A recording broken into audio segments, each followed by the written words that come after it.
Buenas tardes hermanos, buenas noches, un jueves más, jueves 2 de septiembre y una clase más de escuela bíblica. Tengo la sensación de que ya va a ser una de las últimas clases de esta modalidad virtual. Creo que, dadas las circunstancias, estamos en condiciones de volver en forma presencial, al menos momentáneamente. El Señor dará su veredicto y su voluntad en este sentido. Pero bueno, momentáneamente lo hacemos de este modo y ponemos, como siempre, este momento en sus manos. Padre, Dios creador, Dios de Abraham, de Isaac, de Jacob, te damos gracias por este día, Señor. Te damos gracias por todo lo vivido, por todo lo experimentado, Señor.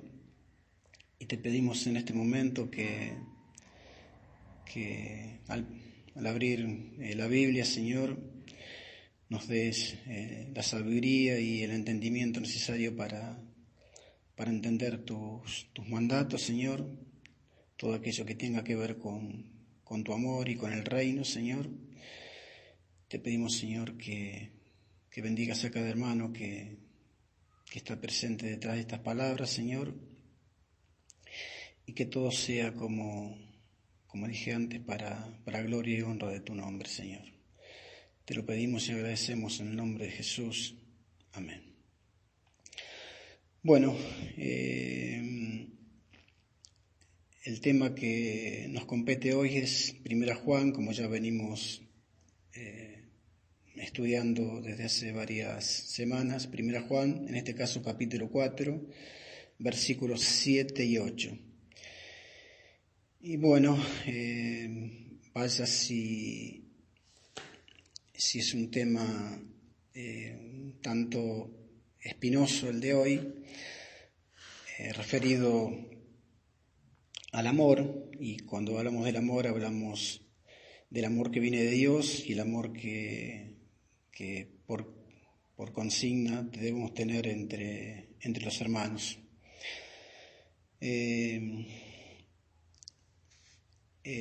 Por lo general, este es un tema bastante espinoso porque muchas veces el amor está manchado por actitudes que precisamente contradicen esta palabra, la contradicen en hechos y en palabras precisamente. Y entonces nosotros queda esa pregunta, esa angustia de saber si precisamente porque dice todo aquel que ama es nacido de Dios, y cuando hablamos nacido de Dios uno se remite exclusivamente al hecho de haber creído en Jesús y de habernos arrepentido de nuestros pecados como el nacimiento verdadero. Entonces uno se pregunta, cuando el amor escasea, cuando el amor no está en nosotros, se pregunta si realmente somos hijos de Dios, si hemos nacido de nuevo, o si realmente tenemos que bajar y dar de nuevo y decir, debemos nacer de nuevo, arrepentirlos de nuevo y tratar de fomentar el amor. Vaya si es controversial el tema. Controversial y real, y yo creo que en las palabras del apóstol está también el sentimiento de saber que como seres humanos, como el Hijo de Dios, también somos falibles a estas cosas. Pero vayamos directamente al versículo, en este caso el número 7, que dice: Amados, amémonos unos a otros, porque el amor es de Dios. Todo aquel que ama es nacido de Dios y conoce a Dios. Y bueno, el versículo, como les decía, comienza con esta importante recomendación: amémonos unos a otros. ¿Por qué? Y el escritor responde porque el amor es de Dios, precisamente, como les decía antes. Y uno debe prestar atención a lo que el apóstol estaba diciendo. Él acababa de pronunciar de alguna manera allí, volviendo un poquito atrás, déjenme que vea, Y todo aquel que no confiesa que Jesucristo ha venido en carne no es de Dios, y este es el espíritu del anticristo, el cual vosotros habéis oído que viene y que ahora ya está en el mundo. Y allí dice en el versículo 5, volviendo un poquito atrás, ellos son del mundo, por eso hablan del mundo y el mundo los oye. Entonces acá Juan habla de ese mundo y aclara también que en esta advertencia contra los falsos maestros, de alguna manera que no debían ser amados, porque precisamente tienen la base del anticristo y tienen la base del error al no aceptar a Jesús como Señor y Salvador. Ellos libremente, en este caso mencionaba en los versículos anteriores, habían escogido libremente el error. Y obviamente que se traslada a nuestros días, ¿no? Estaban actuando precisamente y actúan como siervo del enemigo. Y acá hace una aclaración que por quienes debemos orar es por los hijos de Dios y por supuesto a la hora de hijo de Dios hablan por nuestros hermanos y por aquel pecador que pueda volverse a Cristo. Si simplemente podemos comunicarle el mensaje de Dios, yo creo que habremos arrancado con esta premisa. Y habiendo hecho esta aclaración, esta advertencia contra los falsos maestros, Juan retoma el tema que nos compete hoy sobre el amor de Dios. Reiteramos y les reitero que en el tratamiento de este tema la palabra utilizada para amor no se refiere a la palabra eros.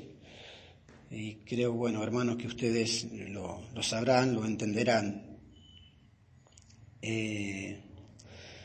Juan no estaba hablando del aspecto del sexo, obviamente. A través de toda esta sección, de este pasaje, la palabra para amor fue ágape. Obviamente que no se trata de un amor, de un sentimiento superficial, ni sexual, ni mucho menos social. Es un amor sobrenatural, es el amor que precisamente proviene de Dios. Es aquello que el Espíritu Santo, solamente el Espíritu Santo puede poner en nuestros corazones. Y que solamente, precisamente el Espíritu de Dios puede hacer real en nosotros.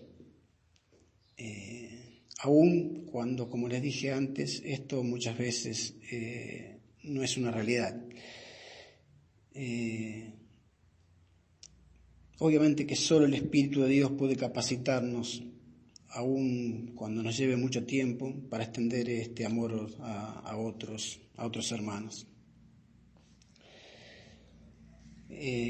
Obviamente que esta no es la clase de amor que uno tiene por amigos con quienes le agrada estar, para nada. Nos tememos que este versículo ha sido mal interpretado de una manera y usado por muchos de forma como, de alguna manera, como el amor eros. Ágape, como les dije antes, la forma más elevada del amor, y está por encima del amor sexual, del amor social, y por encima de cualquier sentimiento que pueda darse en las relaciones humanas. El amor ágape referido aquí es derramado en nuestros corazones, como le dije antes, solamente por el Espíritu de Dios, que nos permite estar en sintonía con otros creyentes. Y por lo tanto, si nosotros como creyentes poseemos la vida de Dios y andamos en la luz de Dios, esto es justicia y verdad, también es lógico que poseamos el amor divino. Pero hermanos, esto, como les dije al principio, es también un tema de aprendizaje y de estar sometido precisamente a la voluntad de Dios, a sus mandamientos y dejarnos llevar precisamente, como les dije antes, por el Espíritu de Dios. Aquel que posee la vida de Dios está tiene la capacidad y la experiencia de amar. Por el contrario, el que no ama precisamente no ha conocido a Dios. Y de alguna manera nos remitimos a aquellos religiosos judíos, escribas, fariseos de la época de Jesús, así como los falsos maestros en la iglesia de los tiempos de Juan y aún hoy mismo. Podemos saber mucho acerca de Dios, pero en realidad en aquel momento esos escribas y fariseos no lo conocían. Y quizás trasladado a nuestros tiempos, aun cuando digamos practicar las cosas de Dios y practicar el amor, muchas veces obviamos realmente el conocimiento de Dios. Y cuando digo obviamos el conocimiento de Dios, no es para sentirnos culpables, no es para sentirnos despojados precisamente de la gracia del Señor, sino que muchas veces, y ha ocurrido en tantas iglesias, la fragmentación de los hermanos por distintos motivos hace que ese amor que debemos cultivar se deshaga, aun cuando sea momentáneamente, aun cuando sea transitoriamente. Y de alguna manera debemos barajar y empezar de nuevo con las palabras allí de Juan en el capítulo 3, versículo 16, donde dice: en esto hemos conocido el amor, en que Él puso su vida por nosotros. También nosotros debemos poner nuestra vida por los hermanos. Cuando uno toma conciencia de esto, toma conciencia de esta realidad de Dios mismo clavado en la cruz, de Dios mismo hecho hombre y sufriendo en la cruz, cuando uno se remite a esto es imposible que no entienda el amor de Dios. O por el contrario, si no entendemos realmente este hecho crucial que dividió a la humanidad en el antes y en el después, si no tomamos conciencia de este amor que significó estar clavado en la cruz, es imposible que nosotros pongamos la vida por los hermanos y pongamos el amor hacia los hermanos. Y por supuesto que todo esto se traduce también en el versículo número 8, que dice: el que no ama no ha conocido a Dios, porque Dios es amor. Es decir, el que no ama no ha tomado conciencia, precisamente como les decía recién, de ese sacrificio de Cristo en la cruz. Porque precisamente Dios es amor, porque ha dado a su Hijo unigénito para que todo aquel que en Él crea no se pierda, mas tenga vida eterna. Y este es un test, ese es el verdadero test, la prueba que determina si uno es o no es hijo de Dios, si uno está o no está en el amor. Y esta afirmación tajante, terminante, nos lleva a la pregunta crucial y que uno mismo se hace. ¿Amamos a los otros creyentes? Quizás podríamos responder: bueno, yo puedo amar a algunos creyentes. Y esta es una respuesta, si se quiere, positiva, que indica que vos, yo, hermano, nos estamos moviendo en la dirección correcta. Hay algunos creyentes que, humanamente hablando, son difíciles de amar, eso es cierto. Y esto lo mencioné recién cuando ocurren algunos hechos traumáticos en las iglesias. Pero creemos que podemos y debemos pedir la ayuda de Dios para que Él, por su Espíritu, derrame en nuestro corazón ese amor sobrenatural que precisamente, como decía recién, proviene de la cruz. Y ese amor que desde un punto de vista humano nosotros por nosotros mismos no podemos lograr. Y para culminar, les quería leer de alguna manera esto que tiene relación con el amor de Dios y la palabra de Dios. Porque cuando hablamos del amor de Dios, no podemos menos que remitirnos a la palabra de Dios. Y cuando hablamos del sacrificio de Cristo en la cruz, también obviamente que no podemos dejar de remitirnos a la palabra de Dios. Dicho esto, quiero aclarar que el mundo por lo general dice que Dios es amor, pero lo dice como un concepto general o como unas palabras más que no sintetizan de dónde proviene ese amor de Dios. Por eso allí un profesor en un libro titulado Las Epístolas de Juan contó una historia que enfatiza la realidad que solo el cristianismo revela, de que solo el cristianismo revela el amor de Dios. Y dice que hace algunos años una señora que se jactaba de pertenecer a la clase intelectual le dijo a este hombre: para mí la Biblia no tiene ninguna utilidad, ni la superstición cristiana, ni el dogma de la religión. Para mí es suficiente saber que Dios es amor. Bien, le contestó este señor, ¿lo conoce usted? Hablando de Dios. Y ella respondió, por supuesto que lo conozco, todo el mundo lo sabe acerca de Dios y del amor de Dios. Entonces este señor le preguntó, ¿le conoce a él, a Dios, la gente de la India?